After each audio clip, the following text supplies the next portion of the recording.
گفت همه نشسته بودن پیش پیغمبر، یک باره دیدن یه موجود عجیب الهیکل اومد تو مسجد. همه وهمشون گرفت. پیغمبر فرمود هیچ کس نترسه، با شما کار نداره، مقصودش منم. محضر پیغمبر که رسید گفت یا رسول الله اصحابت از من ترسیدن، خودمو معرفی کنم. پیغمبر فرمود خود تو برای اینا معرفی کن. گفت رو کرد به اصحاب پیغمبر، گفت اسم من حام ابن حیم ابن لامس ابن ابلیس، از طایفه عجنه و از دسته شیاطینم. از اول حبوط آدم بودم تا همین آلایی که خاتم الانبیا آمدن. برای سوال پیش پیغمبر رسیدن. پیغمبر فرمودن سوالتو بپرس. گفت سوال من اینه یا نبی الله یا رسول الله، همین جوری که گفتم از حبوط آدم تا الانی که شما آمدید من مجموعه ایام دنیا رو درک کردم، چون پدر ما ابلیس قسم خورده بود نگذاره آدم و بچه ها بندگی خدا کنن.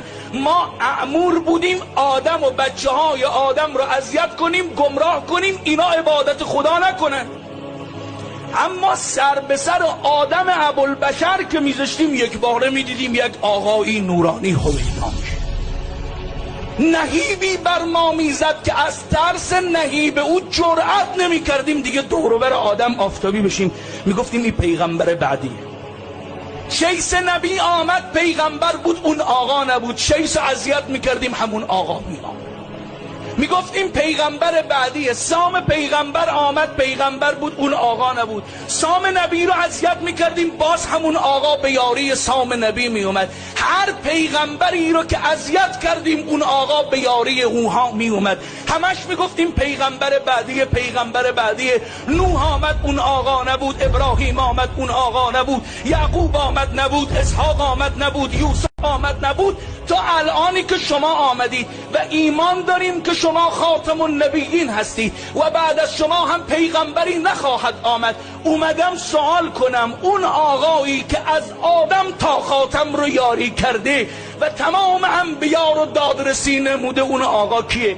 با این ایمانی که یقین داریم شما آخرینید. و پیغمبر فرمود اگر ببینیش میشناسی.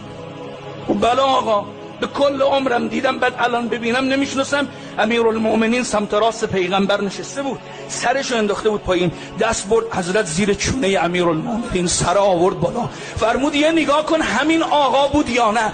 تا حام ابن حیم چشمش به سیمای امیرالمؤمنین افتاد، مثل سپند رو آتیش از جا پرید. گفت والله قسم حامی انبیا یاور مؤمنین نبود الا همین جوونی که کنار شما نشسته.